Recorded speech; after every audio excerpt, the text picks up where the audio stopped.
Landasan teori. Landasan teori adalah penelitian konsep dengan pernyataan yang tertata rapi dan sistematis, memiliki variabel dalam penelitian karena landasan teori menjadi landasan yang kuat dalam penelitian yang akan dilakukan.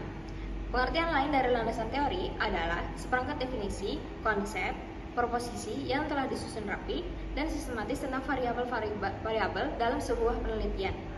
Landasan teori ini akan menjadi dasar yang kuat dalam penelitian yang akan dilakukan. Oleh karena itu, dengan menciptakan landasan teori yang baik dalam penelitian akan menjadi salah satu hal terpenting, karena landasan teori menjadi sebuah landasan dalam penelitian itu sendiri. Fungsi landasan teori. Pertama, menyusun dan juga meringkas pengetahuan di bidang tertentu. Kedua, peristiwa yang terjadi diberikan keterangan sementara. Yang ketiga, sebagai pengembangan pengetahuan baru dalam tulisan. Nah, jadi yang kedua itu ada A, nilai moral dalam sastra.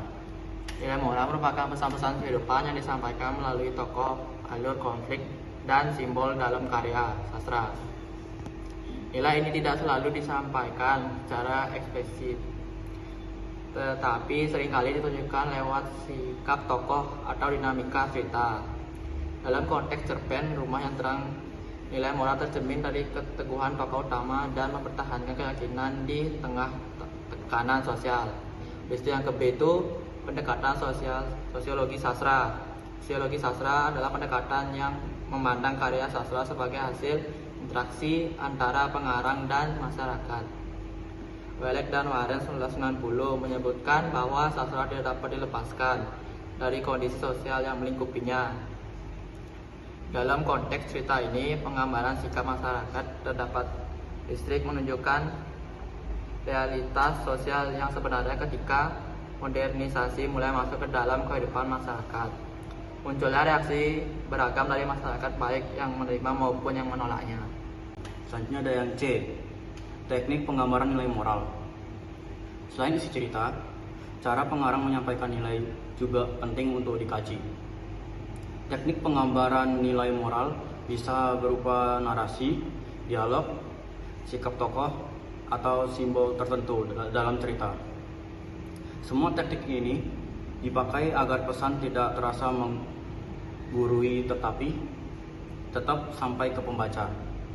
Ahmad Tohari misalnya menyisipkan nilai moral melalui percakapan antara ayah dan anak, serta melalui cara ayah mempertahankan keyakinannya dengan tenang dan konsisten. Beberapa penelitian terdahulu meneliti dampak sosial dan budaya dari penyebaran teknologi dalam masyarakat tradisional. Salah satunya adalah penelitian yang dilakukan oleh Sutrisno dan Purnama pada tahun 2017 yang mengkaji perubahan sosial di desa-desa yang baru saja terhubung dengan listrik. Penelitian ini menunjukkan bahwa penerangan listrik bukan hanya meningkatkan kualitas hidup secara material, tetapi juga mengaruhi interaksi sosial dan pembentukan nilai-nilai baru dalam masyarakat. Penelitian lain oleh Zulkarnain pada tahun 2015 tentang dampak sosial listrik di desa-desa terpencil di Indonesia mengungkapkan bahwa adanya listrik tidak hanya mengubah rutinitas harian, tetapi juga memperkenalkan pengaruh luar yang membawa pergeseran dalam pola pikir generasi muda yang cenderung lebih terbuka terhadap modernitas. Berbeda dengan generasi tua yang lebih konservatif. Terus Iswanto pada tahun 2019 juga meneliti pengaruh perbedaan pandangan terhadap teknologi antara orang tua dan anak dalam konteks pemasangan listrik. Penelitiannya menyoroti ketegangan yang muncul akibat perbedaan antara nilai tradisional dan penerimaan terhadap teknologi baru, yang dalam banyak kasus menyebabkan konflik dalam keluarga dan masyarakat.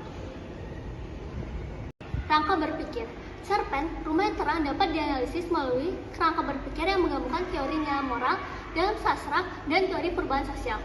Konflik antara tokoh ayah yang menolak listrik karena keyakinan religiusnya dan tokoh anak yang lebih menerima modernisasi mencerminkan ketegangan antara tradisi dan modernitas. Analisis ini juga mempertimbangkan teknik penggambaran nilai moral melalui dialog, tindakan tokoh, dan konflik yang terjadi. Macam-macam kerangka berpikir. Kerangka berpikir terdiri atas 3 macam, yaitu kerangka operasional, kerangka konseptual, dan kerangka teoris. Di sini saya akan menjelaskan kerangka opsional. Kerangka opsional merupakan jenis kerangka berpikir yang biasa digunakan untuk menjelaskan suatu variabel yang sudah ditentukan serta sesuai dengan topik penelitian. Dengan kerangka operasional, variabel satu dengan variabel lainnya dapat dijelaskan hubungannya. Kerangka konseptual. Kerangka konseptual adalah jenis kerangka yang fungsinya untuk menjelaskan alur pemikiran antara satu konsep dan konsep lainnya, dan tujuan untuk memberikan gambaran atau gambaran ilustratif berupa asumsi-asumsi terkait variabel yang akan dibahas kemudian. Yang ketiga adalah kerangka teoritis.